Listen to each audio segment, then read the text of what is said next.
Comment encaisser plus de 100 000 euros chaque année avec votre entreprise? C'est exactement ce que je vais développer avec vous. Je vais créer un business devant vous en partant de zéro, d'accord? Je vais vous expliquer étape par étape ce que je pourrais vous expliquer en coaching. Donc cette vidéo va avoir énormément de valeur. Là, je vais vous donner toute la partie théorique, bien évidemment. Je ne vais pas le mettre en application devant vous puisque ça prendrait des heures et des heures et des heures. Mais effectivement, je vais vous expliquer les étapes théoriques et si vous le suivez derrière votre écran et si vous appliquez tout ce que je vais vous dire, vous pourrez effectivement obtenir et construire un business qui encaisse 100 000 euros par an. Donc je vous conseille de vous asseoir, de prendre un petit thé, un petit café comme moi je viens de faire juste avant de tourner cette vidéo et de vous poser et de regarder tranquillement cette vidéo et surtout prendre des notes parce qu'elle va être remplie de valeur. Ok, je m'adresse surtout aux coachs, consultants, aux agences marketing. Bref, si aujourd'hui vous avez un business de prestation de service, cette vidéo vous sera grandement utile. Donc, la première chose que vous allez devoir développer, et oui, parce que avant de vouloir développer une entreprise, avant de vouloir accélérer la croissance d'une entreprise, comme on a dizaines de clients qui viennent aujourd'hui chez Simplify, voir moi et mes associés en nous disant voilà, on veut accélérer la croissance de leur boîte. Encore hier, je recevais un organisme de formation qui faisait entre 100 et 200 000 euros annuels et qui me disait voilà, on veut accélérer la croissance de leur boîte. Ok, mais est-ce qu'aujourd'hui, vous êtes des entrepreneurs capables de développer votre société? Est-ce qu'aujourd'hui, vous avez de bonnes fondations? Non. Bon, mais il faut donc revenir aux bases. La première chose, c'est effectivement ce que j'ai marqué là, les skills perso. Quand je dis skills perso, c'est qu'effectivement, votre entreprise, c'est l'extension de vous-même. Donc si effectivement, aujourd'hui, vous n'êtes pas la personne capable de créer un business à 100 000 euros par an, vous ne pourrez pas. Et ne me dites pas, oui, mais c'est bon, je suis déjà suffisamment développé. Non, parce que sinon, tu aurais déjà un business à 100 000 euros par an. Donc effectivement, il faut déjà que tu deviennes la personne capable de créer et de développer une entreprise qui encaisse 100 000 euros par an en tant qu'indépendant. Donc, c'est ce que je vous ai mis ici, les choses qui sont primordiales à développer. Première chose, donc vous voyez, il y a ici compétences, caractère à développer, les croyances et le paradigme. C'est-à-dire, le paradigme, pour ceux qui ne connaissent pas, c'est la vision du monde, c'est la façon dont vous voyez la ville, dont vous voyez le monde. Ok, c'est votre perception des choses. Donc première chose, bien évidemment, vous devez avoir comme compétence, pour pouvoir créer un business à 100 000 euros par an, un niveau d'expertise qui est suffisamment bon, d'accord? Quand je mets UC, c'est ultra compétence, d'accord? Donc il vous faut une expertise, une ultra compétence. Si aujourd'hui vous n'avez pas d'expertise, si aujourd'hui vous partez de zéro et que vous arrivez sur le marché et vous pensez que vous allez faire 100 000 euros par an, 8-10 000 euros encaissés par mois, non les gars, commencez par avoir une expertise qui est bonne, que ce soit le montage vidéo, le motion design, que ce soit le copywriting, que ce soit la création de site web, que ce soit le développement d'une agence, peu importe, il vous faut une expertise que vous maîtrisez et où vous êtes bon. Parce que vous ne pouvez pas arriver sur le marché en disant « Ok, ben moi je vais faire du high ticket ou du middle ticket, vendre des trucs entre 500, 1500, 2000 euros, 3000 euros et plus, alors que votre niveau d'expertise est pas bon. Vous allez vous être grillé sur le marché, vous n'allez pas pouvoir construire un business viable. Ok, donc on est là pour penser long terme. Ok, donc on est là pour construire une réelle expertise sur le marché que vous avez et que vous développez. Une fois que vous avez cette expertise-là, quelles compétences il va vous falloir pour créer un business et encaisser? Bien évidemment, il va falloir vendre cette expertise-là. Et beaucoup, effectivement, des clients qui rentrent chez Simplify ont une expertise juste fou parce qu'on prend des gens vraiment qui sont très compétents. Mais par contre, quand il s'agit de vendre leur service, ils ne savent pas se vendre. Ils ne savent pas se vendre, c'est quelque part le client qui baisse le prix, qui choisit le prix, etc. Et vous vendez finalement votre TJM, votre taux horaire. C'est juste pas possible. Donc, vous devez développer cette deuxième compétence qui est votre capacité à vendre. Avant ça même, il faut arriver à développer la compétence de pouvoir booker des calls. C'est-à-dire aujourd'hui, je suis seul derrière mon bureau, derrière mon écran, comment je fais pour obtenir des rendez-vous avec des prospects qualifiés? Une fois que vous savez ça, que vous avez un niveau d'expertise et que vous savez vendre, tout le monde vous dira c'est génial, c'est parfait, tu as tout ce qu'il faut pour développer ta boîte et faire du chiffre d'affaires. Oui, faire du chiffre d'affaires. Sauf que faire du chiffre d'affaires pour faire du chiffre d'affaires, on sera tous d'accord pour dire à part gonfler votre ego et dire ouh, j'ai fait 100 000 balles à la fin de l'année, ça sert à rien. Il vous faut un pourcentage de rentabilité à la fin de l'année. À la fin de votre résultat comptable, je veux qu'il y ait marqué résultat net après impôt, bam, et que là le résultat net après impôt soit bon, d'accord? Donc vous devez, et c'est la compétence que personne vous dit et les gourous que vous voyez vous ne disent pas parce qu'effectivement ils n'ont même pas eux-mêmes cette compétence-là, même s'ils font 100 000, 200 000, 300 000 balles par mois, peu importe, ils n'ont pas cette capacité à bien gérer leur argent, ok? Sinon ils ne dépenseraient pas autant d'argent dans du lifestyle. Bref, chacun fait ce qu'il veut avec son argent, en tout cas il y en a beaucoup effectivement qui ne gèrent mal leur argent. J'ai des clients qui encaissent 10 000 balles, 20 000 balles, 30 000 balles par mois, ils gagnent 1 000 euros, 2 000 euros par mois, ou ils gagnent sur leur résultat en fin d'année, ils gagnent 1 000 balles, enfin... C'est quoi votre objectif? c'est juste de faire du chiffre d'affaires pour afficher sur LinkedIn ou sur Instagram, ouh, j'ai fait un mois à 100 000, ou c'est pour vous dire, bah, je peux vraiment partir en vacances, je peux vraiment acheter des trucs qui me font plaisir, je peux vraiment investir, j'ai de la trésorerie de côté et financièrement je suis sain. À mon sens, effectivement, pour avoir un business stable, il faut effectivement impérativement avoir cette compétence qui est d'avoir une bonne gestion financière. Ça passe aussi par choisir un bon comptable. Bref, et quand je dis choisir un bon comptable, je pourrais peut-être d'ailleurs faire une vidéo à ce sujet, mais choisir un bon comptable, c'est surtout un comptable qui est dans le conseil, qui est là pour vous monter en compétence sur votre capacité à gérer vos finances. Deuxième chose, il faut effectivement développer vos caractères. Quand je dis développer vos caractères, si aujourd'hui vous êtes un indépendant, vous êtes chef d'entreprise, mais que vous n'êtes pas discipliné, que vous avancez à la motivation, « Oh, aujourd'hui, je ne me sens pas motivé à l'idée de faire X, Y, Z », vous irez nulle part. Ça sera votre business, il sera en dents de scie en fait, vos résultats seront en dents de scie, donc c'est pas possible.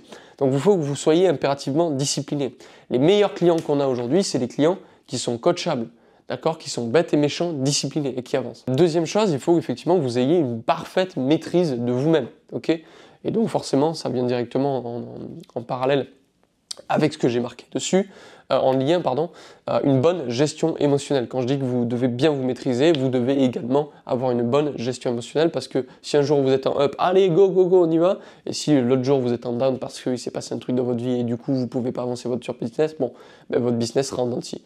Donc c'est juste pas possible. C'est pour ça également que chez Simplify, on met la science au service de votre entreprise pour comprendre exactement votre profil type psychologique de manière à savoir exactement quoi vous faire vivre et qu'est-ce qui est nécessaire de faire pour qu'effectivement vous puissiez mieux gérer vos émotions et qu'on puisse limiter la casse par rapport à ces up and down incessants. Une dernière chose aussi, évidemment, il va falloir que vous sachiez prendre de bonnes décisions, ok, et que vous ayez cette capacité à prendre des décisions, que vous soyez focus, parce que hier j'avais un client ici, il était déconcentré tout le temps, pam, pam, pam, pam, pam, pam, pam. Il n'arrêtait pas d'être déconcentré. Donc vous devez entièrement avoir un focus important, vous devez être capable de rester 8, 10 heures, 12 heures, 15 heures sur une tâche et être concentré. Arrêtez d'être distrait par votre téléphone, etc. Ok, parce que si vous n'êtes pas focus, c'est juste le focus, je pense que c'est le truc le plus important. Votre capacité à être focus, et je pense que si jamais ça vous intéresse, j'ai fait une vidéo sur la chaîne où effectivement je vous explique comment rester focus 12 heures par jour. C'est hyper important et vous comprendrez l'importance de rester focus, je ne vais pas m'étaler sur le sujet. Et dernière chose, il faut que vous soyez patient. Parce que faire et avoir un business qui fait effectivement 100 000 euros par an, quand vous partez de zéro, en tout cas quand vous commencez à entreprendre, il faut être patient parce que ça prend du temps. La réalité, c'est que ça ne prend pas 90 jours ou 120 jours comme on peut voir sur les réseaux sociaux. Ça prend du temps et il faut accepter ça. Dernière chose, il faut effectivement avoir les croyances qui sont en adéquation avec les caractères et les compétences que vous avez. Parce que si aujourd'hui vous avez des compétences, c'est-à-dire vous avez une expertise, mais que vous ne vous sentez pas légitime et que vous êtes dans la croyance que « Ah mais non, mais moi je ne suis pas suffisamment bon, il faut encore que je me forme, encore que je monte en compétences, etc. Mais moi je ne peux pas vendre, je ne sais pas vendre. » Si vous êtes dans ces croyances négatives-là, vous ne pourrez jamais développer votre boîte. Il faut impérativement que vos croyances vous amène à croire en vous, croire en votre expertise, croire en votre capacité à vendre, croire en votre capacité à booker un call, croire en votre capacité à bien gérer leur argent. Vous devez vous dire, je suis discipliné, je sais me maîtriser, j'ai une bonne gestion émotionnelle, je sais prendre des décisions, je sais être concentré et je sais être patient. Et si vos croyances sont en adéquation avec vos compétences et vos caractères que je vous ai listés là, vous avez effectivement les bonnes croyances. Avant ça, il faut travailler sur vos croyances. Et dernière chose, paradigme. Si effectivement vous êtes dans une vision du monde et que la vision de votre réalité, elle est pas en adéquation avec ce que vous voulez développer, vous pourrez juste pas développer votre boîte, quoi. Donc, impératif que les paradigmes, encore une fois, que votre paradigme et les paradigmes de certaines choses dans votre vie soient en adéquation avec la personne que vous devez devenir pour développer votre boîte. Ok, première chose, du coup, c'est terminé. Je passe du coup au deuxième point qui va être effectivement le marché. Maintenant que vous êtes l'entrepreneur capable de créer un business à 100K par mois, on va voir effectivement sur quel marché s'attarder et comment choisir son marché vraiment si on part de zéro. Première chose, moi ce que je fais toujours, c'est de dire, comprends ces trois cercles ici. Il y a effectivement, toi aujourd'hui, quels sont les endroits où est-ce que tu as un intérêt, d'accord ? Où est-ce que tu as une certaine appétence, une certaine attirance pour un marché? Est-ce que je suis plutôt attiré par le sport? Est-ce que je suis plutôt attiré par les ordinateurs, par le côté être derrière un ordinateur, créer des choses, etc. Est-ce que je suis plutôt attiré par du graphisme? Est-ce que je suis plutôt... Vos centres d'intérêt et les marchés de lesquels vous avez un intérêt. Derrière, vous avez donc une expertise. Peut-être que c'est le montage vidéo, peut-être que c'est le design, peut-être que c'est le graphisme, peut-être que c'est autre chose. Bref, quelle est aujourd'hui votre expertise, okay? Et derrière, il faut bien évidemment aller se positionner sur un marché qui est déjà viable, qui est déjà validé par le marché. Donc, il faut mesurer la validité du marché. Et en fait, le croisement de ces trois choses, votre intérêt, la validité de marché et ton UC, ton ultra compétence, d'accord, ton expertise, ça va effectivement définir votre marché et le bon marché sur lequel se positionner. Okay, je vous ai mis ici des questions qu'on peut amener à se poser pour choisir effectivement son marché et se dire ok, ben, c'est un bon marché. Et je pense que je vous garantis que si vous répondez à ces questions correctement, vous saurez si vous êtes sur le bon marché ou pas. La première chose, c'est de dire ok, sur mon marché aujourd'hui, est-ce que mon marché est-il en croissance? Ok, ça sert à rien bien évidemment d'essayer de surfer une vague qui est en train de se casser la gueule. On surfe une vague qui est en train de monter, qui est en train de se développer, on est d'accord. Donc, vous devez vous positionner sur un marché effectivement qui est en croissance. Deuxième chose, le niveau de douleur et de souffrance de vos prospects, d'accord, sur ce marché-là, est-ce qu'il est important?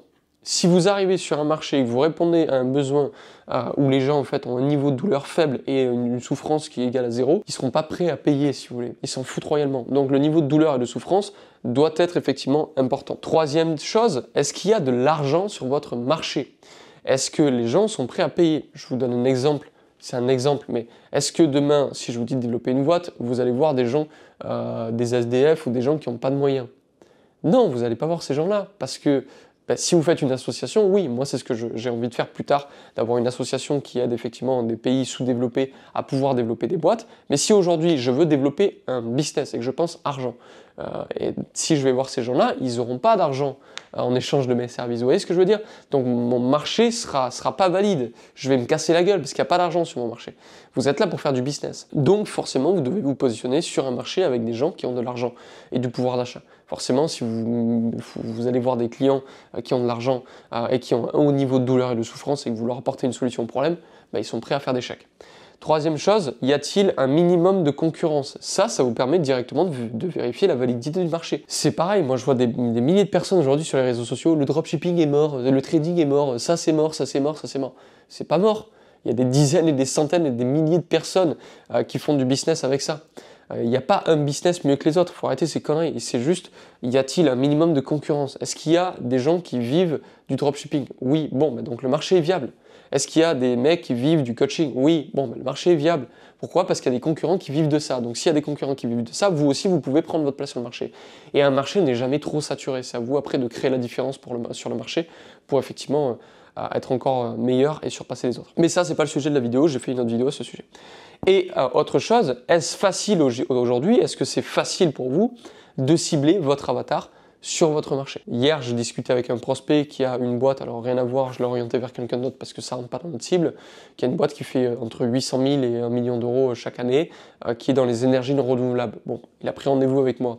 Le mec me dit, bon, écoute, voilà, on a du mal, effectivement, il y avait un investisseur qui devait rentrer, mettre 6 millions d'euros pour qu'on puisse développer la boîte plus rapidement. Finalement, il n'est pas venu, donc on est en train de tout revoir. Et là, le problème, c'est que j'essaie de cibler les gens qui peuvent payer tout de suite parce qu'on a un BFR très important et donc du coup, on n'a pas beaucoup de temps devant nous avant de couler. Bon, ok, cool. Et la personne, la cible que tu veux cibler, qui a du cash tout de suite et qui peut faire les travaux tout de suite, elle est où? Est-ce qu'elle est facile à cibler? Ah, je sais pas où elle est, je sais pas comment la cibler. Et voilà. Donc il faut effectivement avoir une cible sur votre marché qui est facile à pouvoir cibler. Et si vous arrivez à mettre une clarté parfaite sur votre cible qu'on verra ici, et que vous arrivez facilement à la cibler, là c'est jackpot, c'est super. Vous répondez à toutes ces questions et déjà vous aurez une visibilité énorme sur est-ce que mon marché est viable, oui ou non. Troisième point maintenant, on en parlait, j'en parlais juste avant, il faut effectivement avoir une cible. Quand je dis avoir une cible, généralement les clients qu'on rentre chez nous, etc., ils nous disent voilà, nous notre cible c'est ça, ça, etc. Ok. Et généralement, ils ne sont pas contents de travailler avec cette cible-là. Je ne sais pas si vous voyez bien le tableau, donc je vais peut-être baisser un peu la cam. Ouais, je pense que là, vous y verrez mieux. Je vais reculer un peu de manière à ce que vous puissiez voir le bas du tableau. Ok, parfait. Excusez-moi. Je disais effectivement que par rapport à la cible idéale, généralement, les clients, les prospects, quand ils viennent nous voir, ils nous disent voilà, moi j'ai une cible, mais c'est pas hyper clair, et puis bon, j'ai essayé de travailler avec eux, mais ça me plaît pas trop, etc. Mais bon, c'est eux qu'on cible. Pourquoi tu les cibles eux, si aujourd'hui toi, tu t'éclates pas avec ta cible, t'as pas envie de travailler avec eux, c'est pas des clients idéaux pour toi. Si ils te font chier parce que c'est des mauvais payeurs, qu'ils ont pas d'argent, qui du coup ils payent avec du retard, etc. Désolé, mais c'est tout sauf une bonne cible. Et généralement, en fait, vous essayez de vous dire, quand vous choisissez votre cible, qui est une étape hyper importante, vous vous dites, ok, qui est-ce que, ça serait quoi le mieux pour moi? Cette cible-là, je pense que c'est une opportunité. En fait, vous réfléchissez comme ça, mais il faut d'abord partir de vous. Dites-vous, moi j'ai d'abord mis une clarté sur avec qui réellement j'ai envie de travailler, prendre du kiff. Quelles valeurs ont ces gens-là? Quels désirs? Qu'est-ce qu'ils ont déjà essayé? Quelle peur, quelle douleur ils ont, etc., etc., etc. Et de cette manière-là, j'ai mis une clarté parfaite sur la cible idéale pour moi. Et bien évidemment, ça passe par une cible qui a du pognon. Parce que si c'est une cible effectivement qui n'a pas d'argent, vous ne pourrez pas, à part faire du bénévolat, au bout d'un moment, vous n'allez pas échanger votre temps contre la gratuité toute votre vie. Tu vois ce que je veux dire? Au début, c'est très bien, mais après, au bout d'un moment, si vous voulez faire 100K annuels, vous n'allez pas pouvoir faire du bénévolat. Bon. Donc, on n'est pas là pour comprendre votre persona, faire un persona avec sa date de naissance, son lieu de vie, à quelle heure il va au cinéma, machin. Ça, on s'en fout, d'accord? Nous, ce qu'on veut comprendre, c'est la psychologie humaine de votre persona. D'accord? Pour ça, on doit comprendre, et là j'ai fait effectivement, je vous ai mis quelques trucs qu'on travaille ensemble avec les clients de chez Simplify. Bon, forcément, je ne vous file pas tout le process, mais pour que vous ayez une clarté parfaite déjà, vous devez impérativement comprendre, ça c'est le grand minimum de ce que vous devez comprendre chez votre client idéal. Vous devez comprendre ce qu'il désire profondément par rapport à vous et par rapport à votre service, mais aussi par rapport à son entreprise. En fait, vous devez au départ comprendre ses désirs par rapport à vous et petit à petit prendre du recul et voir de plus en plus large. Okay? Deuxième chose, vous devez comprendre ses rêves profonds par rapport à vous, okay? Votre prestation de service. Qu'est-ce qu'il rêve d'avoir? Par exemple, je suis copywriter. Qu'est-ce qu'il désire profondément? Qu'est-ce qu'il rêve profondément? Et puis après, en dehors du copywriting, qu'est-ce qu'il désire? Qu'est-ce qu'il rêve? Et en dehors de son business, qu'est-ce qu'il désire? Qu'est-ce qu'il rêve? Vous voyez ce que je veux dire? Et du coup, vous comprenez de manière très précise et chirurgicale, et puis également de manière globale, ses désirs, ses rêves profonds, ses problèmes profonds, sa personnalité, comment il est, ses peurs, ses doutes, les solutions qu'il a déjà essayées pour pouvoir anticiper les objections et anticiper et pouvoir faire la différence sur la création de l'offre, les raisons également de son échec, pourquoi il a échoué avec une agence, pourquoi il a échoué avec telle et telle solution, et les objections qui sont possible et que vous allez pouvoir prendre potentiellement dans la tronche pendant vos appels de vente pour pouvoir anticiper un maximum. Et déjà quand vous avez ça, vous avez une bonne clarté sur qui est-ce que vous voulez cibler et c'est qui votre client cible. Maintenant qu'effectivement vous avez une clarté parfaite sur votre cible idéale, votre clientèle idéale, bien évidemment, il va falloir travailler l'offre unique. Alors l'offre unique, c'est le plus gros du travail parce que généralement je vois des gens créer des offres en mettant en fait beaucoup d'énergie sur la promesse. Bon, la promesse c'est bien, mais quelque part tout le monde peut faire des promesses quoi. Et aujourd'hui je pense qu'on est sur un marché où les gens en ont marre d'écouter vos promesses, on en a marre de voir du 90 jours, 10 000 balles, 120 jours, 20 000 balles. Il faut arrêter les promesses comme ça. Je pense qu'il faut surtout, et les gens doivent vous acheter pour le produit que vous avez et non pas pour la promesse que vous faites. De la même manière qu'aujourd'hui, on n'achète pas la promesse qu'Apple nous fait, on achète le produit en tant que tel. On n'achète pas un aspirateur Dyson pour la promesse d'aspiration. Okay? On achète parce que la marque, okay? Et parce que le produit est bon. D'accord? Et c'est là où vous devez comprendre, c'est pas parce que vous êtes prestataire de service que vous devez rester et que vous devez ne pas réfléchir à comment faire la différence. Si aujourd'hui votre produit n'est pas différent des autres, vous serez toujours une commodité, vous pouvez être remplaçable. Par exemple, mon monteur vidéo, je lui avais dit effectivement de créer un mécanisme unique parce qu'on a bien compris sa cible, on a bien compris les désirs et donc du coup on a tellement bien compris la cible que derrière on a créé une offre, un produit, une manière de fonctionner qui correspond parfaitement à la cible et qui fait une énorme différence. Ok, pause, juste une seconde. Je vais tâcher de faire simple, rapide et efficace parce que je pense que je déteste tout autant que toi les publicités. Mais si tu es curieux de savoir comment nous aidons les propriétaires d'agences, les coachs, les consultants à scaler leur entreprise, je te laisse cliquer sur le lien bio. Ce qui fait qu'en fait on a eu je crois qu'il m'a dit lors d'une interview, je crois que j'ai dû faire une semaine de prospection quand je partais de zéro et après je suis allé très vite à 3 000 € par mois parce que finalement en fait j'avais tellement un mécanisme unique et un produit unique que en fait, les prospects et les clients que j'avais obtenus grâce à cette semaine de prospection parlaient pour moi et m'amenaient d'autres clients en fait. Et aujourd'hui, il fonctionne que au bouche à oreille et il a des demandes, il croule sous les demandes. Pourquoi? Parce qu'on a un produit qui est bon. Okay, et c'est ce que vous devez aller chercher au-delà de juste faire des promesses. D'accord? Bon, pour comprendre juste quand même les composantes d'une offre. C'est quoi les composantes qui composent l'offre? Évidemment, c'est une promesse. Ici, j'ai mis en rouge pour certains, pour les vendeurs de rêves, une promesse réelle. Quand vous faites une promesse à quelqu'un, vous devez la tenir et la délivrer. D'accord? Il y en a marre d'avoir des gens qui font des promesses et qui ne délivrent pas. Donc on fait une promesse et on la tient et elle est réelle cette promesse. Derrière, vous devez bien évidemment Donc forcément, ce qui compose votre offre, c'est votre cible. Votre méthode unique, d'accord, ce dont je vous parlais, donc le produit, la méthode unique de transformation qui vient délivrer votre promesse, le tarif et bien évidemment, généralement, on a un nom, comme nous chez Simplify par exemple, vous avez le nom de votre offre, peu importe, ok? Donc, une fois que vous avez ça c'est les composantes de votre offre, vous devez définir le parcours client, d'accord? Pour définir le parcours client, c'est concrètement comment ton offre aujourd'hui, ton produit, elle règle vraiment le problème de ton client. D'accord? C'est ça que vous devez aller chercher. Comment ton offre, ton produit, je répète, règle réellement, vraiment, profondément le problème de ton client. Pour ça, je vous ai mis effectivement ici 6 étapes. J'espère que vous y verrez. Sinon, je prendrai une vidéo un peu plus proche qu'on fera apparaître à l'écran. Première chose, vous devez impérativement lister les grandes étapes et les sous-étapes, d'accord, théoriques du mécanisme du produit. Je m'explique, parce que peut-être que ça peut paraître chinois. Admettons que je sois, coach sportif, peu importe. Je vais d'abord lister les grandes étapes de transformation. Ok, première étape, je sais pas moi, ça va être scan du sportif et de ses habitudes. Par exemple, compréhension de ses habitudes, comme un audit, on va dire, du mec qu'on a en face de nous, le sportif, je comprends ses habitudes, je comprends ses habitudes nutritionnelles, ses habitudes sportives, je scanne tout, ok. Une fois que j'ai ça, la deuxième, je peux dire n'importe quoi, peu importe, c'est pour vous donner un exemple. La deuxième étape, ça va être création d'un plan d'entraînement.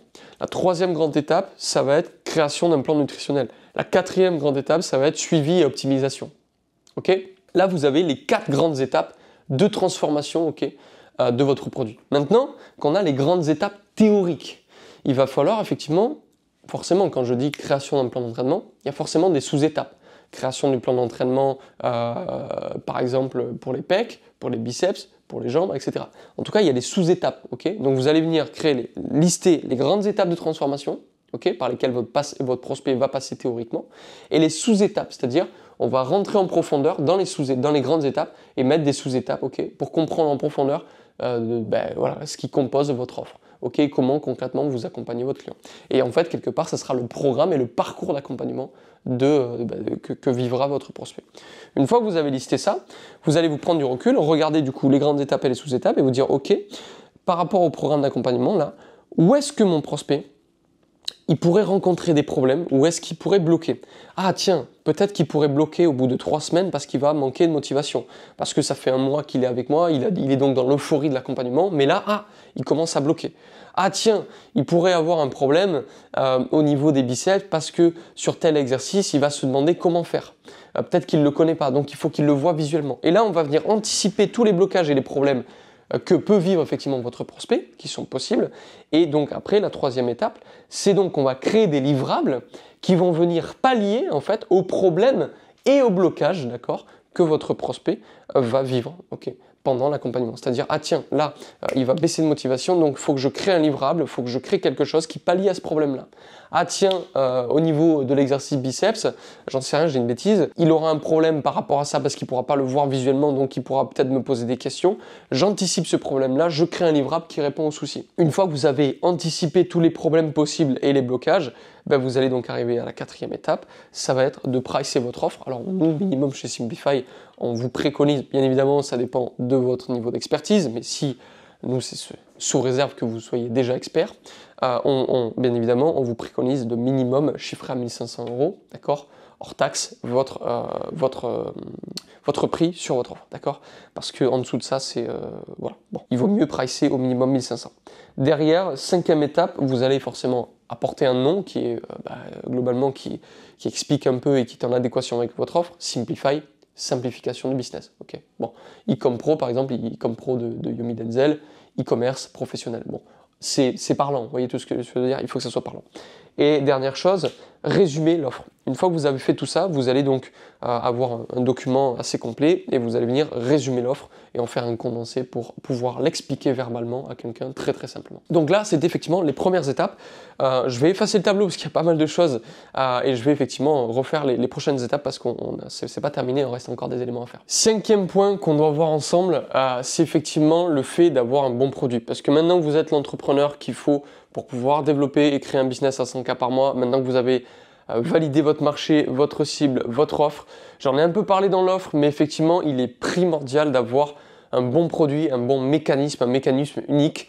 Ok, et là, je vais vous expliquer d'ailleurs pourquoi quelque part avoir un bon produit et qu'est-ce que c'est qu'un bon produit. Donc déjà, première chose, un bon produit, c'est un produit qui délivre votre promesse et votre promesse réelle que vous faites aux clients. Ok. Deuxième chose, si effectivement, bon, c'est un lien avec ce que je disais, hein, délivre votre promesse, mais c'est surtout un bon produit, c'est un produit qui délivre votre promesse, mais c'est le chemin qui délivre ta promesse le plus rapidement et simplement possible. Okay, et l'idée en fait quand on va améliorer le produit en continu, ça va être justement de réduire et de simplifier le plus possible et d'augmenter la vitesse et la rapidité à laquelle votre offre délivre la promesse au client. Ça va être votre job sur le long terme. Okay. Et derrière, c'est pour ça effectivement qu'il faut une seule offre et pas avoir 15 000 offres complémentaires, etc. Ça sert à rien. Troisième chose, c'est effectivement d'avoir un produit qui travaille à ta place parce que sinon tu vas tout de suite toucher un plafond de verre. Et généralement, les clients viennent nous voir pour ça parce qu'ils disent ouais, mais moi je suis prestataire de service, je suis monteur vidéo, je peux pas avoir un produit qui travaille à ma place et bah oui, tu vas pouvoir du coup passer en modèle agence. Donc il y a deux formats effectivement. Soit vous partez sur un format infoproduit, soit vous partez sur un format agence. Mais dans tous les cas, en tout cas, il faut qu'à bout d'un moment, vous sortiez de l'opérationnel et que vous sortiez de la délivrabilité. Parce que si vous passez votre temps à délivrer votre bon produit, même s'il est magnifique, il est super votre produit, au bout d'un moment, vous n'allez pas pouvoir scaler. Donc il faut impérativement que votre travail, que le produit travaille à votre place, ou en tout cas que le produit soit délivré par un autre moyen. Si vous êtes en format, ça dépend si vous êtes en format agence ou infoproduit, comme je viens de dire. Quatrième point, l'idée c'est que le produit également, il rende tes clients plus autonomes. Okay. Et là, vous allez me dire, oui, mais si les clients sont autonomes, ils ne vont pas acheter du high ticket. Faux, n'importe quoi. J'ai acheté des offres high ticket à 10, 15, 20K. Plus effectivement, je paye cher, plus effectivement, mes clients, enfin, je suis client, mais du coup, le mec par qui je passe me rend autonome. Et c'est à vous de responsabiliser vos clients sur le fait, effectivement, qu'ils soient assez autonomes. S'ils sont autonomes, effectivement, ben, c'est cool parce que le produit travaille à votre place, eux ils sont autonomes et du coup vous pouvez piloter plus facilement votre croissance. Quand je dis effectivement les clients sont autonomes, à prendre avec des pincettes, il y a forcément des domaines d'activité dans lesquels on ne peut pas tout à fait rendre les clients autonomes, en tout cas pas à 100%, donc c'est pour ça que j'ai mis 3 petits points aussi, j'aurais dû mettre 3 petits points ici. À prendre avec des pincettes, mais en tout cas le job, c'est d'avoir effectivement un mécanisme unique et un bon produit, et l'idée c'est de les rendre un maximum autonomes et que le produit travaille un maximum à votre place. Voilà, forcément il y a des limites selon les domaines, et ça se travaille effectivement, mais ça s'améliore. Okay. Et dernier point, effectivement, c'est avoir un produit qui peut être réutilisé. Parce qu'effectivement, si vous avez un produit, que vous créez un produit, ça vous demande du temps, de l'énergie, de l'argent, et que ce produit il est utilisé par un seul client, il faut recommencer à chaque client. C'est épuisant. Donc l'idée, c'est d'avoir un produit qui est réutilisable à l'infini. Et que vous vous concentriez non pas à créer des nouveaux produits, mais que vous concentriez votre énergie, votre temps, votre argent sur l'amélioration continue de ce produit. Ok, encore une fois, à prendre des pincettes, parce qu'il y a des domaines d'activités sur lesquels on ne peut pas réutiliser à l'infini un produit, notamment les agences marketing, etc. Et encore que on arrive à le faire dans certains cas, mais voilà. Donc ça, c'est vraiment au cas par cas, il faut en discuter. D'ailleurs, si c'est votre cas, n'hésitez pas à nous écrire. Avec plaisir de prendre un appel avec vous et de vous partager ma vision par rapport à votre produit. Mais là, je ne peux pas faire de l'individuel et je ne peux pas faire du chirurgical. Ok, maintenant vous avez compris ce que c'était un bon produit. Il faut que vous compreniez pourquoi c'est important d'avoir un bon produit. C'est quoi l'intérêt? L'intérêt, c'est effectivement que vous allez augmenter votre réussite client. Plus votre votre produit est bon, plus vous allez l'améliorer, plus il va augmenter plus vous allez raccourcir le moment entre y rentre et vous délivrer votre promesse, plus la réussite de vos clients est importante, plus derrière vous allez pouvoir fidéliser les clients. Nous, chez Simplify, globalement, les clients, ils arrivent à faire une première vente, un premier contrat, ils arrivent à upsell leurs clients, ils ont tellement de quick win et tellement de victoires rapides parce qu'on a réussi à augmenter cette vitesse entre le moment où ils rentrent et le moment où ils commencent à scaler, que du coup, ils sont trop contents et ce qui fait que derrière, on augmente la fidélisation client. Aujourd'hui, 70-80% des clients chez Simplify, c'est pour ça que vous ne voyez pas un milliard d'ads, etc., et qu'on n'a pas besoin forcément d'aller énormément sur les réseaux sociaux. Maintenant, on commence à le faire, mais on a tourné pendant des années comme ça parce qu'en fait, nos clients nous rachètent sur du long terme. Il y a des clients, ça fait 2 ans que je les ai. Ça fait 2 ans que je les accompagne. Ça fait 2 ans qu'ils développent et qu'ils continuent à développer leur boîte. Et ça fait 2 ans qu'ils sont fidèles. Vous doutez très bien qu'à chaque fois, au départ, il reste 4 mois, puis après 1 an, puis 6 mois. Si on faisait de la merde, si on les aidait pas, ça ferait longtemps qu'ils seraient partis. Donc effectivement, on n'a pas besoin d'aller acquérir énormément de clients parce qu'effectivement, avec une base de clients déjà assez importante, on a juste à les upsell et voilà, voilà, quand effectivement vos confrères courent après les clients, vous courez plutôt après la fidélisation client, ce qui sera beaucoup plus simple. Derrière, effectivement, ça vous permet de quoi? De chercher plus de cash, forcément, puisque si vous avez un bon produit, les gens tendront à acheter plus cher, à payer plus cher parce que vous avez qu'un mécanisme unique. Ok, forcément, j'achète une Rolex. ah bon, ben, la Rolex c'est un bon produit, c'est une bonne image perçue, du coup je suis, bon alors là j'achète autre chose qu'une montre, vous voyez ce que je veux dire, mais en tout cas si j'achète un produit qui répond à un besoin, un niveau de souffrance, etc., et que c'est un bon produit, je suis enclin à acheter plus cher. D'accord?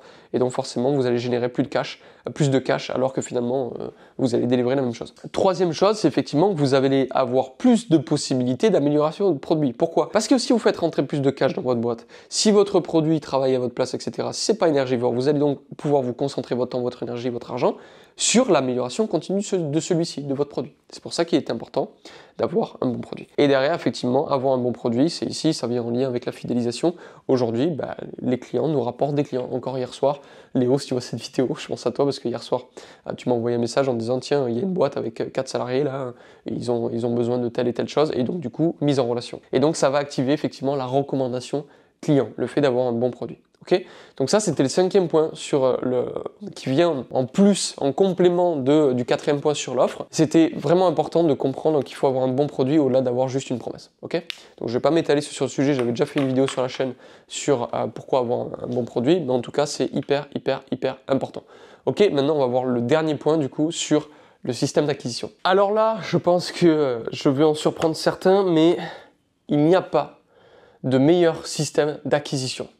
Il n'y a pas un meilleur système d'acquisition mieux qu'un autre. Et oui, beaucoup de gourous sur le marché vous diront, regarde, le meilleur système d'acquisition, c'est l'affiliation, c'est les ads, les machins, les trucs. En réalité, il y a plein de systèmes d'acquisition qui fonctionnent. Donc le sujet, c'est pas de savoir quel système d'acquisition est meilleur qu'un autre.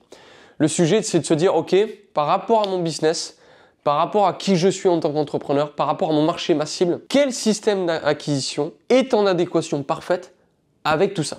Et c'est ça qu'on doit aller chercher. Et c'est ça qu'on cherche avec nos clients chez Simplify. Et en réalité, j'irai même encore plus loin en disant qu'un système d'acquisition, c'est un système qui implique des routines constantes. Et c'est d'ailleurs pour ça que chez Simplify, on fait passer en fait une batterie de tests psychotechniques pour identifier les tendances comportementales qui nous permettent d'identifier les routines à mettre en place pour créer effectivement le système d'acquisition et pour l'identifier, le système d'acquisition qui est en parfaite adéquation avec effectivement le profil type d'entrepreneur qu'ils sont. Je vous donne un exemple. Récemment, on a rentré, je vais rester anonyme, mais une cliente F, ok, voilà, pour pas que ça soit anonyme. Donc la cliente F, quand elle est rentrée chez nous, quand on a fait effectivement passer cette batterie de tests psychotechniques avec effectivement le chercheur en sciences humaines Abigail Bianco qui est raffilié au CNRS, qui fait partie effectivement de Simplify, mon associé, quand il fait l'interprétation de ces tests, qu'est-ce qui est ressorti de cette cliente F? C'est qu'effectivement, elle avait un faible niveau de confiance en elle. Et donc en fait, qu'est-ce que ça veut dire? Ça traduit que cette personne-là, si effectivement on lui demande de faire des DM en masse sur LinkedIn, ou des DM en masse sur Instagram, peu importe, ou en tout cas de la masse, alors qu'elle n'a pas confiance en elle. Là, en fait, ce qu'on va faire avec ce système d'acquisition pour cette femme-là, qui n'a pas de cash à investir dans un système d'acquisition comme des ads, etc., là, si on fait ça avec elle, si on ne comprend pas qui elle est et son niveau de confiance, on l'envoie droit au burn-out, en fait. Très simplement. Pourquoi? Parce qu'émotionnellement, elle n'a pas un niveau de confiance en elle qui est suffisamment développé pour pouvoir faire ça. Donc, qu'est-ce qu'on a mis en place? On a mis en place un système d'acquisition de manière à ce que ça soit les leads, ok, qui viennent vers effectivement cette cliente F et de manière à ce qu'elle se sente bien plus en adéquation et bien plus confiante à effectivement traiter ces leads et à pouvoir les convertir. Donc vous voyez effectivement qu'on est loin effectivement de dire les systèmes d'acquisition, il y en a un meilleur que les autres effectivement et c'est ce système d'acquisition qu'il faut mettre en place bête et méchant et suivez ça, c'est le meilleur système d'acquisition. Non, le système d'acquisition, aujourd'hui, on a une méthode aujourd'hui, on a effectivement une batterie de tests psychotechniques, des questionnaires qui nous permettent de savoir quel système d'acquisition peut effectivement être mis pour être en parfaite adéquation avec le profil type d'entrepreneur. Vous voyez là-dessus, c'est vraiment du chirurgical, du sur-mesure et on ne peut pas faire autre chose que ça, sinon on envoie les gens au carton. C'est pour ça effectivement que chez d'autres confrères et consoeurs avec qui j'ai aucun problème, loin de là, mais effectivement qui ont un seul système d'acquisition et qui disent à tout le monde faites ci, faites ci, faites ci. C'est très bien, ça va marcher effectivement sur un pourcentage, un échantillon de personnes, mais effectivement sur la totalité des gens, ça ne fonctionnera pas. Tout simplement parce que il y aura une partie des personnes qui seront malheureuses, qui n'y arriveront pas et qui partiront droit au burn-out ou en tout cas qui partiront droit dans un mur et qui n'auront aucun résultat avec vous. C'est pour ça que c'est à nous effectivement en tant qu'accompagnateur, en tant qu'incubateur pour indépendants, coach, consultant, etc. de mettre un système d'acquisition qui soit en adéquation avec l'entrepreneur que vous êtes. Voilà. Donc si aujourd'hui vous avez le sentiment que vous avez un système d'acquisition qui n'est pas en adéquation avec vous, et que vous voulez effectivement avoir un système d'acquisition qui colle parfaitement avec vous, n'hésitez pas à nous envoyer un petit message, à prendre rendez-vous du coup avec moi-même. On n'a pas d'équipe de closer et j'en veux pas. On préfère rester à taille humaine et je préfère effectivement sentir l'entrepreneur que vous êtes, comprendre vos valeurs, comprendre votre histoire, comprendre ce que vous voulez créer sur le marché, pourquoi vous voulez impacter les clients. Et ça sera comme ça que je vous sélectionnerai et pas autrement. Et donc ça nous permettra effectivement de comprendre qui vous êtes. Et puis ça me permettra effectivement à partir de cette batterie de test, si vous rentrez demain chez Simplify, de vous dire bon bah là, en fonction effectivement de qui vous êtes, Abigail en a sorti l'interprétation de ces tests, donc voici le système d'acquisition qu'il te faut. J'espère effectivement que cette vidéo vous aura plu. Encore une fois, je vous ai donné les étapes théoriques pour créer un business qui est capable d'encaisser 100 000 euros à l'année. Si aujourd'hui vous êtes l'entrepreneur capable d'aller chercher autant de chiffre d'affaires, si vous avez développé les caractères, le paradigme, les croyances et également les compétences que je vous ai données au début de la vidéo, si vous avez validé votre marché, si vous avez une clientèle idéale, une clientèle cible idéale, si vous avez créé une offre sexy, marketable et surtout avec une vraie promesse et un mécanisme unique, si vous avez développé un bon produit et si en dernier point, vous avez un système d'acquisition qui colle parfaitement avec le profil type d'entrepreneur que vous êtes, vous pouvez être capable effectivement de développer une boîte qui est capable d'encaisser 100 000 euros par an. Ça effectivement c'était la partie 1, ici j'ai marqué partie 1, pourquoi? Parce que je ferai une partie 2. Là, je vous ai expliqué comment partir de zéro et aller chercher 100K annuel, donc entre 8 et 10 000 balles encaissées par mois. Ok. Et deuxième chose, je ferai effectivement une suite à cette vidéo, donc je vous invite à vous abonner. Et sur cette vidéo, la partie 2, je ferai effectivement comment scaler une entreprise qui fait 100K par mois. 100K par an, pardon, à effectivement une boîte qui fait entre 300 et 500 000 euros annuels. Ok. Et donc je vous expliquerai du coup la deuxième vidéo, ce sera la partie 2 où je vous amènerai à scaler cette entreprise qu'on vient de construire ici ensemble. J'espère que ça vous aura plu, j'espère vraiment que vous avez conscience de la valeur que je vous ai partagée.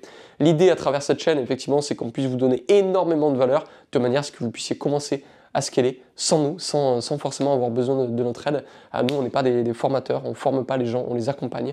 C'est pour ça qu'on a une petite clientèle, voilà, une petite quantité de clients, mais qu'on accompagne depuis des années, depuis des mois.